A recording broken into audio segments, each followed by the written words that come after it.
Misy fivoriana tsy ara-potoana zay nataony filan-kevitry ny tanàna nandritra ny roandro ny sesy zay 30 sy 1 oktobra lasa teo. Tao anatin'izay fivoriana tsy ara-potoana ny roandro zay no nandinihina lohahevitra fito. Ao anatin'izany lohahevitra fito zany dia nisy ny fampahafantarana sy fanazavazavana ny asa zay ataony agence française de développement miaraka amin'ny tanàna n'Antananarivo.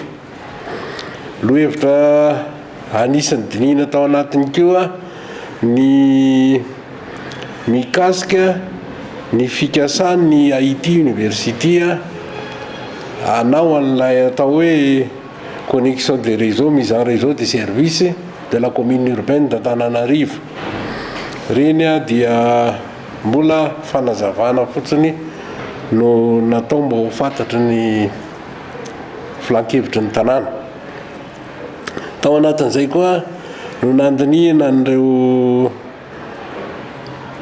fanomezana mikasika ny fampiasana ny cimetera eny Anjanahary. Tao anatin'ny lohahevitra anisan'ny dinihina koa ny fikasana namalina ny fangatahan'ny orinasa anankiray metraka antenne pylône any Ankarahara. Tao anatin'ny lohahevitra fito ireo koa dinihina eo dia mikasika ny fangatahana fanavaozana ilay atao hoe plan d'urbanisme directeur. Ary fahafito fara moa ny dinihina tao dia ny mikasika ny fanamboarana fanatsarana ny tsena eto an-drenivohitra. Tao anatin'ireo lohahevitra ireo dia nisy fanapahan-kevitra lehibe roa nivoaka. Fanapahan-kevitra voalohany dia ny kenin'ny mpivory na ny filan-kevitry ny tanàna ny tondrana fantsiana ao anatin'ilay plan d'urbanisme directeur.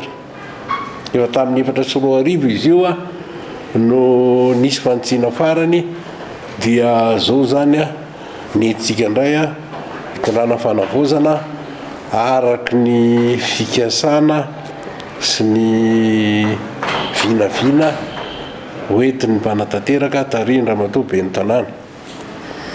Ny zava-filohahevitra anankiray koa zay nivoaka tao dia fanapahan-kevitra lehibe zay nivoaka tao koa dia ny fanomezana lalana ny mpanatanteraka hitondra fanamboarana sy fanavaozana ny tsena petite vitesse.